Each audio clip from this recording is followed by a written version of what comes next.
Bring to order the subcommittee on audit of the Committee on Fiscal Affairs. We have two items today. One is the approval of the minutes of the March 6th, 2012 meeting. I move approval. Do I have a second? Second. Any conversation, comment, anything? All right.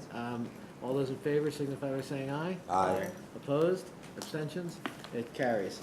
We are here today for the exclusive purpose of receiving and accepting the audit prepared by KPMG, the financial audit. We have with us today Shelley Massey, who is the partner responsible for the City University of New York account at KPMG, and John, please forgive me, Usanio, who is the senior manager. And we welcome them here and ask them to present the report. I stress that there are many slides.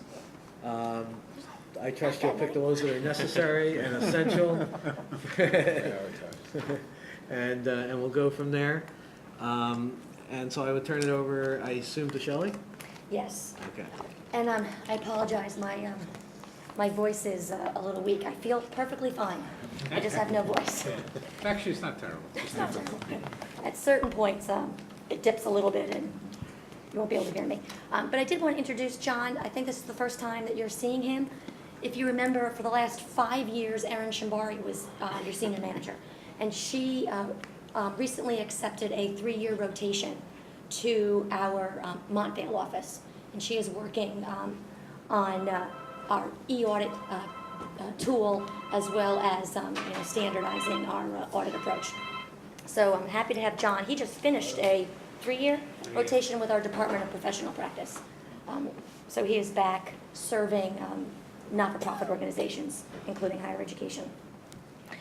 So we're doing things a little bit more high-tech today. We do have a presentation up on the board. So I'm going to begin. This is the results of the audit of the financial statements.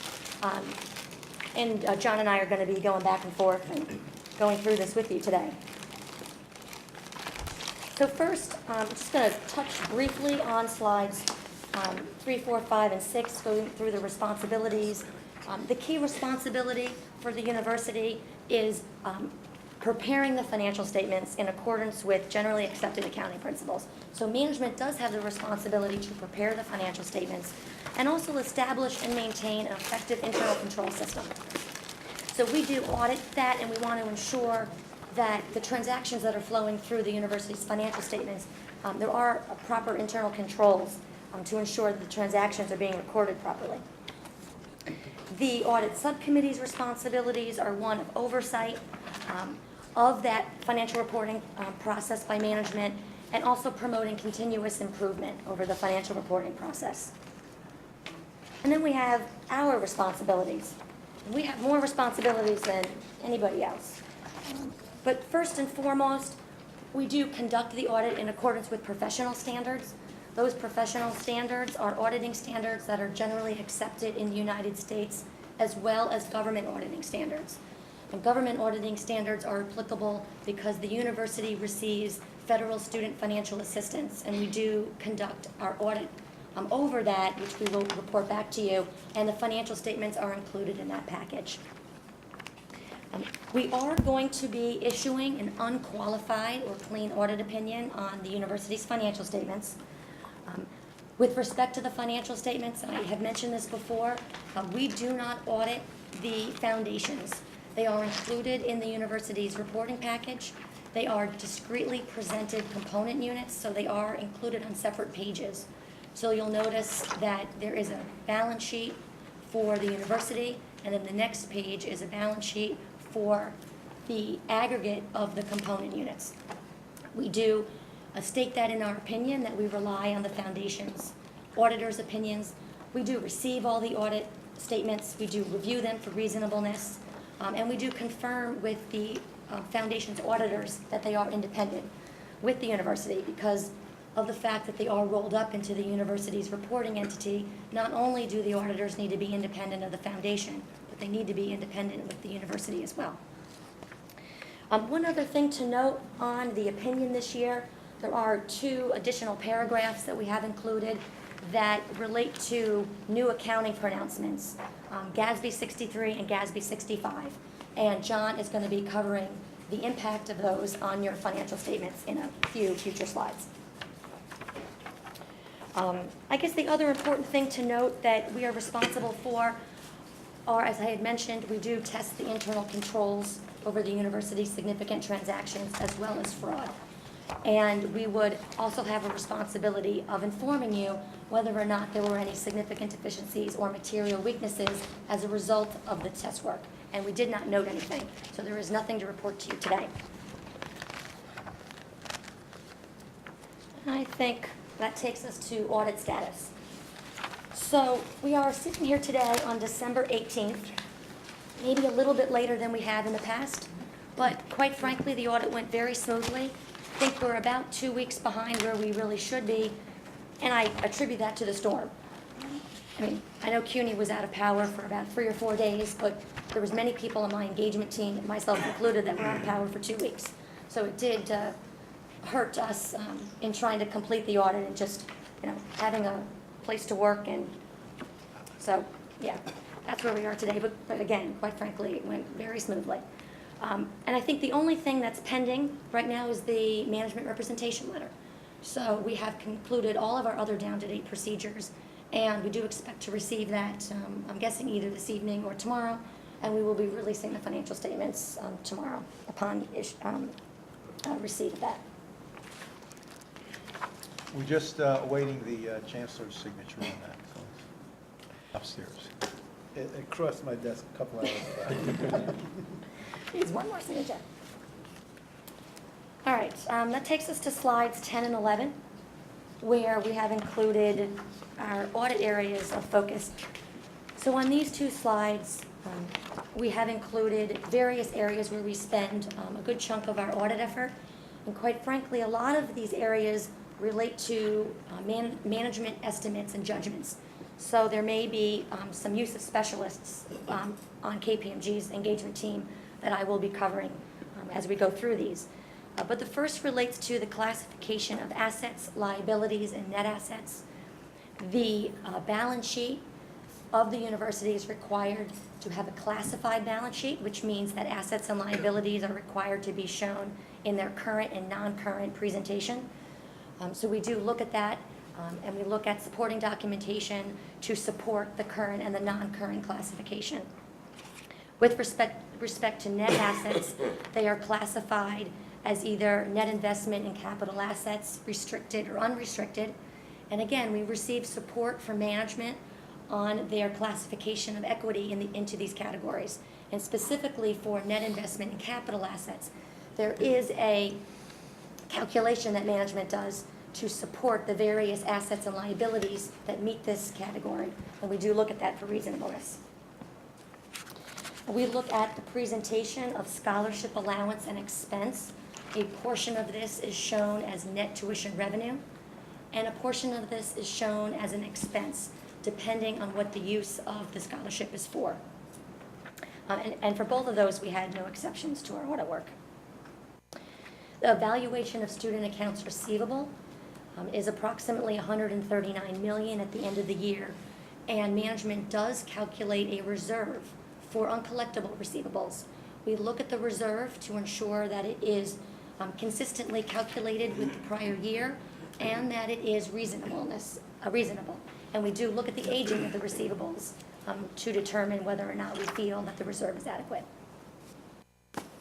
The valuation of the other post-employment benefit plans, OPEB, is approximately $427 million at the end of the year. The university has an outside external actuary that assists them in calculating this using various assumptions and actuarial calculations. This is one of the areas where we have a KPMG reviewing actuary that assists us in looking at those assumptions. And he concluded that the assumptions were reasonable. We also perform ourselves, we look at the census data and look back at employee files to ensure that the census data is accurate. And this is important because the census data is used by the university's outside actuary in calculating the liability. So we want to ensure that the information that's being provided to the actuary from the university is complete and accurate. And again, we had no exceptions. Evaluation of investments. There are certain funds that are non-marketable, approximately 77 million, and we do receive audited financial statements for all of these funds. However, the audited statements are audited as of December 31st, 2011, and your financial statements are as of June. So we do receive the audited statements. We get comfortable with the net asset value as of December. And then we have to perform additional procedures to gain comfort over the activity from December until June 30th. So we're looking at cash transactions, purchases and redemptions of those funds. And then the net impact is the unrealized appreciation or depreciation. And we're able to utilize benchmarks that are available to us from external parties and conclude whether or not we feel that the appreciation or depreciation of the fund is reasonable in comparison to the benchmark. And if there was anything that was not considered to be reasonable, we would then need to go back to the university and have the university go back to those fund managers to find out why. But everything was considered reasonable when we did the benchmarking analysis. The last area on this slide is valuation of interest rate swap agreements. A few years ago, there was a new accounting pronouncement that required the university to record the fair value of these swap agreements on the balance sheet of the university. They do receive the valuations from their counterparties. We do confirm with the counterparties that the evaluations exist and are accurate and are complete. But this is again another area where we have a KPMG specialist help us to look at the measurement of the valuations of these swaps. And again, no audit adjustments in this area.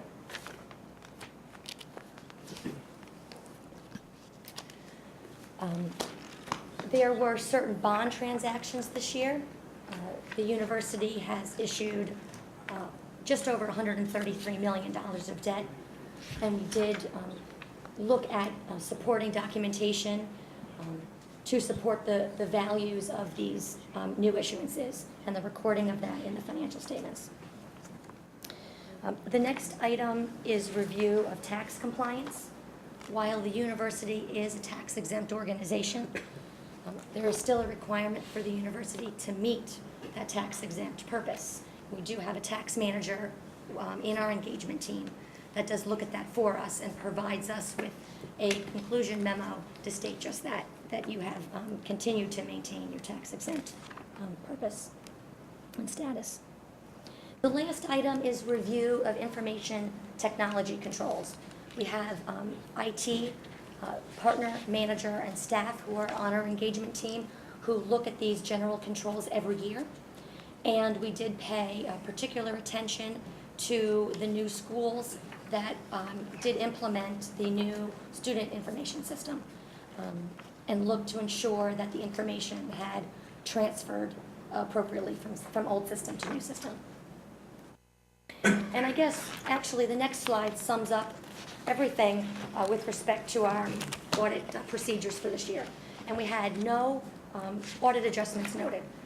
And I was happy to tell management that this was the first time in, I think, the last 5 years that we have not had any audit adjustments. So kudos to Tom and Miriam and Barry's team for, having a general ledger that we did not have any exceptions to. So I think that is great. And I'm happy to now turn it over to John. Give her a break for a second. Her voice a bit. The next slide deals with accounting policies and practices, and the significant accounting policies. The significant accounting policies are disclosed in Note 2 to the financial statements. I'm pleased to report that there were no changes to any significant accounting policies from previous periods, with the exception that there were 4 new standards that were adopted by the university during 2012. The first related to GASB 62. GASB 62 really just had no impact on the financial statements, but it did cause the university and ourselves to relook at the disclosures that were done, that are contained in the financial statement footnotes, and determine the adequacy of those disclosures. We found no additional disclosures that would need to be required. GASB 63, as Shelley alluded to earlier, in conjunction with 65, did cause an impact to the financial statements. In essence, GASB 63 changed the classifications and nomenclatures that are on your statement of net position now. Previously, it was called statement of net assets. You did have a net asset category. Now it's not called net position. So you have a net position statement and a financial statement position. GASB 64, on the next slide, in essence deals with your derivatives and swaps. As the university didn't terminate any swaps, there was no impact by adopting this standard.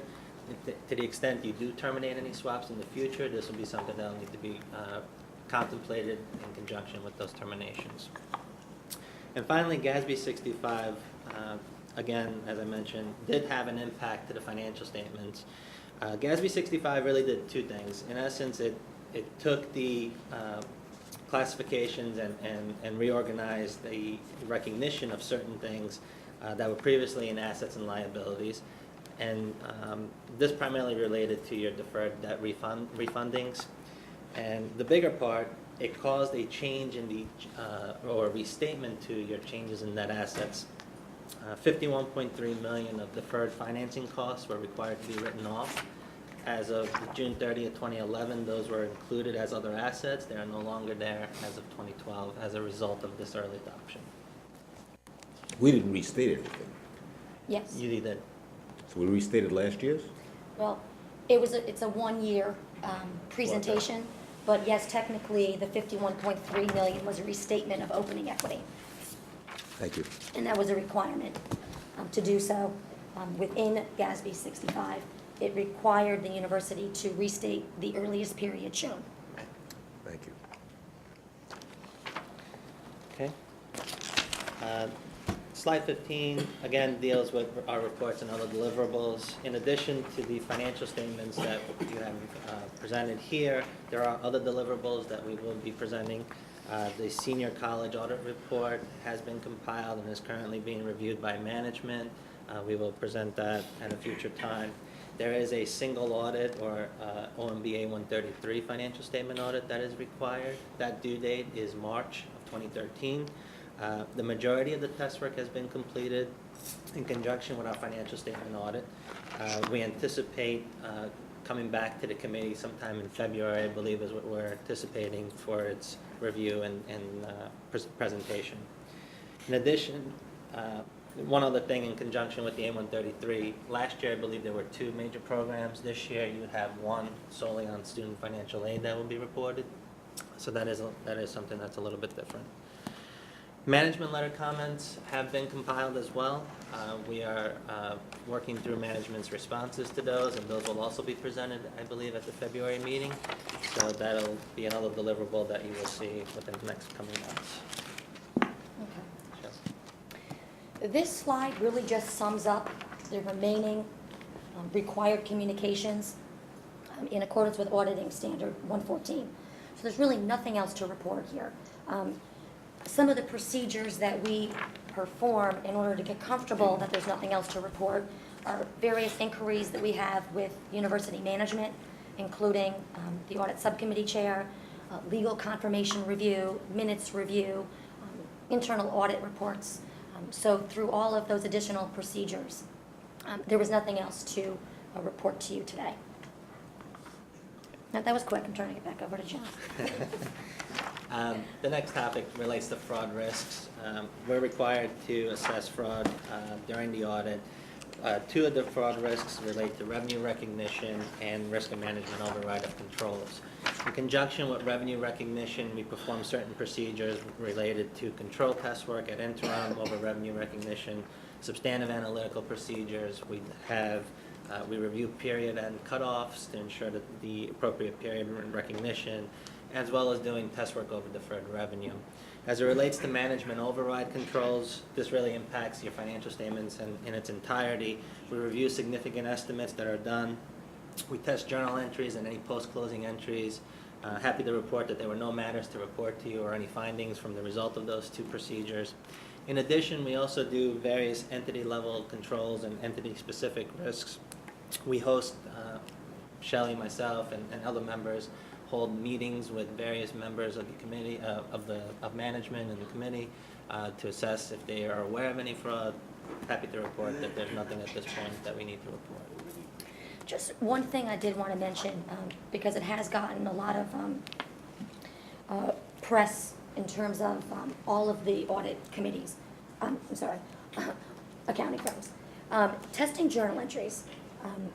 One of the things that the PCAOB and other standard-setting bodies have wanted accounting firms to do is a little bit of a better job of testing the completeness of journal entries. Testing journal entries is an important control when it comes to the mitigation of the risk of fraud. And that is because a lot of manual journal entries can be manipulated by management if there's not a proper set of internal controls over the processing of those journal entries. But one of the things that's very important for auditors is to determine whether or not we're receiving a complete set of journal entries from management to be able to select a sample from. So this was actually an area that we changed our approach to this year, and we actually involved our IT specialists to sit down with the university's IT department to be able to accumulate a set of journal entries electronically from the system directly, instead of us trying to find all of the different places in the university where manual journal entry can take place, because there are quite a few, and that was always a struggle within the audit in the past. So I think that really did help the audit process, and it gave us a lot better comfort that the completeness of the journal entries was accurate. Okay. Next slide talks about the material written pieces of communication between KPMG and management, and they are included here. The first is the engagement letter that sets the scope and fees of our engagement to audit the financial statements and the single audit. The in-house legal counsel letter that we received from in-house counsel with respect to any open litigation matters. The management representation letter that we received from management prior to the issuance of the financial statements. And lastly, the management letters that John mentioned to you we'll be reviewing with you in February. The next slide discusses independence, and we are required to discuss with you and disclose to you that we are considered to be independent with the university, and KPMG does monitor this on an ongoing basis, and we have systems and processes in place within KPMG that does monitor our independence from a respective non-audit services, as well as the employees that we have at KPMG, and monitoring the fact that there are no members of university management who have a close family member that work at KPMG. And lastly, a regulatory and accounting update. These are, well, there's one here, but there's going to be another one that I'm going to talk about that will be affecting the university's financial statements in the future. And the first one here is GASB 61. And this is going to be required for the university next year. I know I have brought this up, I think, at last year's audit committee meeting as well. And this does modify previously issued GASB statements that talk about the reporting entity of the university, which is currently really focused on GASB 14, which looked at the reporting entity in terms of the blended versus discretely presented component units. Now, currently, your most significant blended component units are RF CUNY and CUCF. So by blended, I mean that they are included within the numbers of the university. So you cannot pick those out from within the university's financial statements. The foundations are discretely presented component units, and they are shown on separate pages. That this new accounting pronouncement is really looking at the definition of blended component units, and it is changing the criteria to add a financial benefit or burden relationship that must exist for them to be considered to still remain blended. We have spoken to university management about their preliminary assessments and our preliminary assessments focused on CUCF and RF CUNY. And at this point, we still do think that they will continue to meet the criteria to be blended. But again, this will need to be something that we'll have to take a closer look at, and management will need to provide a written assessment that will conclude that they will continue to remain blended. There will be some additional disclosures also for those component units that will remain to be blended. The one other item that I wanted to bring up to you, and it's not included here, originally I was really just thinking about things that would impact the financial statements next year. But there is another new GASB statement, it's GASB Statement 68, that looks at liabilities that the university will have to record when it comes to pension plans that are cost-sharing plans or multi-employer plans.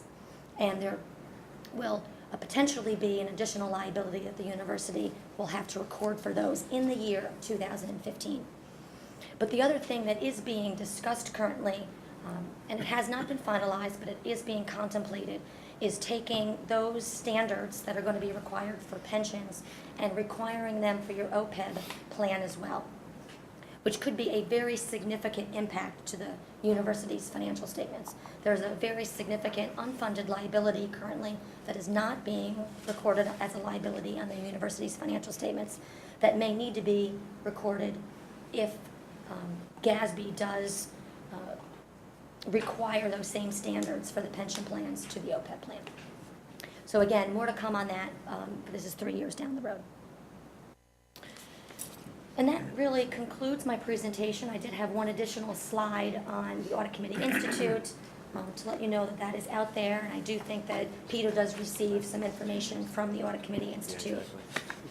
And we also do have hard copies of additional attachments, right, that were noted here as well.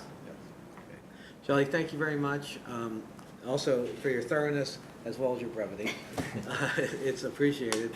Are there any comments or questions or our annual Professor Martell inquiry into materiality, anything that?